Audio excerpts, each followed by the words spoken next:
ಬಾರಿಗೆ ದೇಶದ ಪ್ರಧಾನಿಯಾಗಿ ನರೇಂದ್ರ ಮೋದಿ ಅವರು ಪ್ರಮಾಣ ವಚನವನ್ನು ಸ್ವೀಕರಿಸ್ತಾ ಇದ್ದಾರೆ. ಅವ್ರ ಜೊತೆಗೆ ಯಾರೆಲ್ಲ ಸೆಂಟ್ರಲ್ ಮಿನಿಸ್ಟರ್ಸ್ ಆಗ್ತಾರೆ ಅನ್ನೋ ಕುತೂಹಲ, ಅವ್ರ ಜೊತೆಗೆ ಇನ್ನು ಯಾರೆಲ್ಲ ಓಟ್ ಟೇಕಿಂಗ್ ಅಲ್ಲಿ ಭಾಗವಹಿಸ್ತಾರೆ ಅನ್ನೋ ಕುತೂಹಲ, ಮೋದಿ ಕ್ಯಾಬಿನೆಟ್ ನಲ್ಲಿ ಯಾರಿಗೆ ಅವಕಾಶ, ಎಷ್ಟು ಜನಕ್ಕೆ ಸಂಪುಟ ದರ್ಜೆ ಅವಕಾಶ ಸಿಗುತ್ತೆ, ಎಷ್ಟು ಜನಕ್ಕೆ ರಾಜ್ಯ ಖಾತೆ ಅವಕಾಶ ಸಿಗುತ್ತೆ, ಒಂದೇ ಹಂತದಲ್ಲಿ ಕ್ಯಾಬಿನೆಟ್ನ ರಚನೆ ಆಗಲಿದೆಯಾ, ಕ್ಯಾಬಿನೆಟ್ನ ಸ್ವರೂಪ ಹೇಗಿರಬಹುದು, ಹಾಗೆ ಮೈತ್ರಿ ಪಕ್ಷಗಳಿಗೆ ಕುರಿತಂತೆ ಅಂದ್ರೆ ಮೈತ್ರಿ ಪಕ್ಷಗಳ ಒತ್ತಡ, 2 ಹಂತದಲ್ಲಿ ಸಚಿವ ಸಂಪುಟ ರಚನೆಗೆ ಪ್ಲಾನ್ ಅನ್ನ ಮಾಡಿಕೊಳ್ಳಲಾಗ್ತಾ ಇದೆಯಾ ಪ್ರಶ್ನೆ ಇದೆ. ತೀವ್ರ ಕುತೂಹಲ ಮೂಡಿಸ್ತಾ ಇದೆ ಸಚಿವ ಸಂಪುಟ ರಚನೆಯ ಕಸರತ್ತು.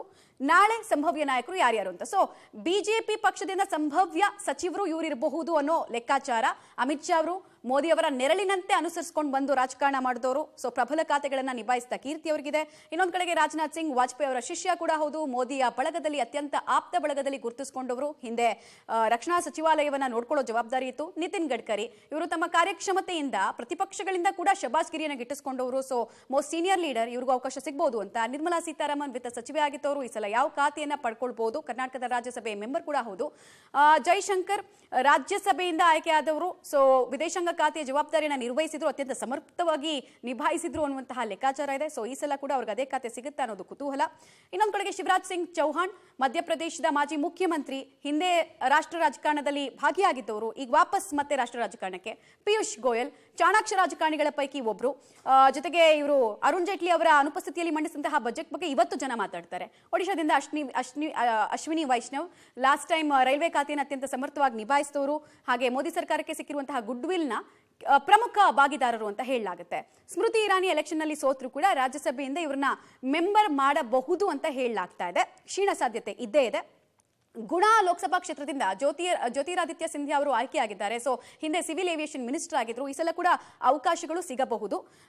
ಇನ್ನು ಜಾರ್ಖಂಡ್ನ ಮಾಜಿ ಮುಖ್ಯಮಂತ್ರಿ ಅರ್ಜುನ್ ಮುಂಡಾ ಅವರಿಗೂ ಕೂಡ ಅವಕಾಶಗಳು ಸಿಗೋ ಸಾಧ್ಯತೆ ಇದೆ. ಬುಡಕಟ್ಟು ಜನಾಂಗದ ಪ್ರಬಲ ನಾಯಕರು ಕೂಡ ಹೌದು. ಬಟ್ ಈ ಸಲ ಅವರು ಎಲೆಕ್ಷನ್ ಅಲ್ಲಿ ಕುಂತಿಯಲ್ಲಿ ಸೋತಿದ್ದಾರೆ. ಆದ್ರೂ ರಾಜ್ಯಸಭೆಯ ಮೆಂಬರ್ ಮಾಡ್ತಾರೆ ಅನ್ನುವಂತಹ ಲೆಕ್ಕಾಚಾರ ಕೇಳಿ ಬರ್ತಾ ಇದೆ. ಸೊ ಅರ್ಜುನ್ ಮುಂಡಾ ಸೇರಿದಂತೆ ಅನೇಕರ ಹೆಸರು ಇದೆ. ಅನುರಾಗ್ ಠಾಕೂರ್ ಬಿಜೆಪಿಯ ವರ್ಚಸ್ವಿ ನಾಯಕರಲ್ಲಿ ಒಬ್ರು. ಹಿಮಾಚಲ ಪ್ರದೇಶವನ್ನ ರೆಪ್ರೆಸೆಂಟ್ ಮಾಡ್ತಾರೆ.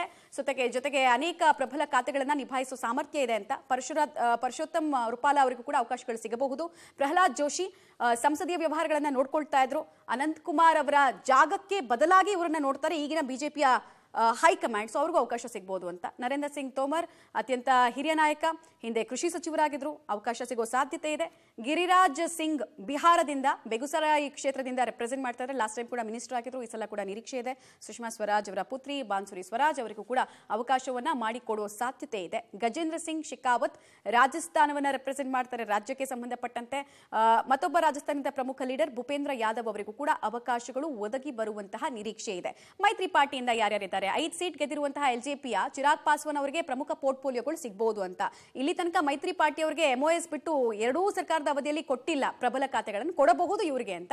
ಜೆಡಿಯುನಿಂದ ಲಾಲನ್ ಸಿಂಗ್ ಇದ್ದಾರೆ, ಜೆಡಿಯು ನಾಯಕ, ಅವಕಾಶ ಸಿಗಬಹುದು. HD ಕುಮಾರಸ್ವಾಮಿ ಅವರು 2 ಸಲ ರಾಜ್ಯದ ಮುಖ್ಯಮಂತ್ರಿ ಆಗಿದ್ದವರು. ಸೊ ಪ್ರಮುಖ ಖಾತೆಗಳಲ್ಲಿ ಇವ್ರಿಗೂ ಒಂದು ಸಿಗುತ್ತೆ ಅನ್ನುವಂತಹ ನಿರೀಕ್ಷೆ ಇದೆ. ಹಾಗೆ 2014ರಿಂದ ಬಿಜೆಪಿಯ ಜೊತೆಗೆ ಹೆಜ್ಜೆ ಹಾಕ್ತಾ ಇರುವಂತಹ ಅಪ್ನಾ ದಳ್ನ ಅನುಪ್ರಿಯಾ ಪಟೇಲ್ ಅವರಿಗೆ ಈ ಸಲ ಸಚಿವೆ ಆಗುವಂತಹ ಚಾನ್ಸಸ್ ಜಾಸ್ತಿ ಇದೆ. ಹಾಗೂ ಬಿಹಾರದ ಮಾಜಿ ಮುಖ್ಯಮಂತ್ರಿ ಜಿತನ್ ರಾಮ್ ಮಾಂಜಿ ಅವರ ಹೆಸರು ಕೂಡ ಇದೆ.